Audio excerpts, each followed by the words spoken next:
Kwa ihinda iraya thirikari na ikundi itarĩ cia gĩthirikari ikoretwo ciĩkĩrĩire na njĩra nene mĩhang'o ya kũhũrana na gũthaitĩra ũtheremia kana kwĩhĩrĩra kwa mũrimũ wa mũkingo. No ĩndĩ mĩhang'o ĩno rĩu ĩrĩ ũgwati-inĩ wa gũthata kũringana na rekondi cia ũrĩa mũrimũ ũyũ ũkoretwo ũkĩhĩrĩria ica-inĩ ikuhĩ kuma kũrĩ Ministry ya ũgima wa mwĩrĩ bũrũri-inĩ.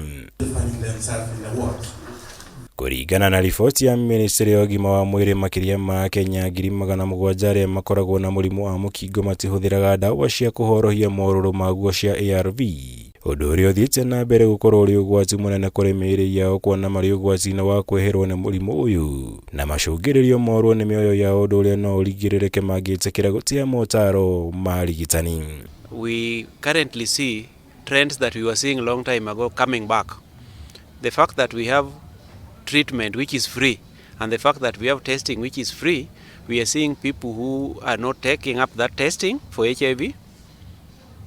delaying that testing and testing when it is very late, particularly men.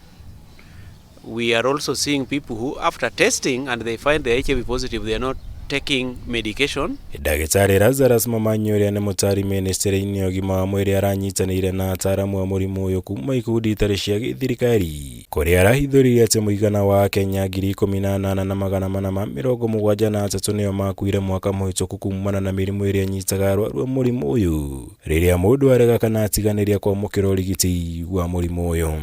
As per our estimates, we had 18,473 people who died because of AIDS-related mortalities. So these are people who died because of things like TB, infections, malnutrition amongst children, diarrhea disease, and we think that these are actually preventable deaths because we have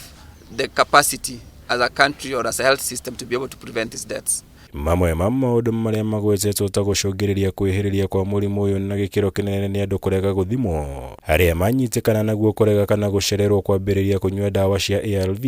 kũnoga kũnyua ndawa icio kuona nĩ cia mũtũũrĩre wothe na macũngĩrĩrio mũndũ kũnyitwo nĩ mĩrimũ ta ya TB ĩrĩa ĩkoragwo ĩrĩ mĩritũ kũrigita. In terms of deaths among us people living with HIV, we have seen that TB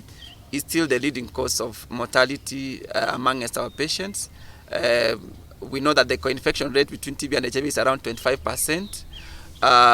Therefore, one of the key things that we actually do for the people living with HIV on treatment is to screen them for TB every time they come for their visits. Ĩmwe ya mĩtaratara ĩrĩa thirikari ĩgathĩkĩte kũgeria kũng'ethanĩra na kwĩhĩrĩra kwa mũrimũ ũyũ nĩ kũhũthĩra mĩtambo ya kĩrĩu kũramata arĩa othe makoragwo na mũrimũ ũyũ, ũndũ ũmwe na kũnyitanĩra na ikundi itiganĩte cia AKENYA matũũra-inĩ nĩguo kũhunjia bata wa gũthimwo. But now one of the worrying things that we are seeing is what we call treatment interruptions, and we have seen people who are actually living with HIV, they have been tested, they have started their treatment, but at some point in their treatment journey, they interrupt treatment, they stop taking their medications, they don't come back to the health system, and by the time they're coming back, most of them we find that they're very sick, they have TB, they have all those infections, and sometimes it's too late even to be able to do something about it. Ngĩribotera Kameme TV, njĩtagwo Mwaũra wa Gũnyama. Nasema?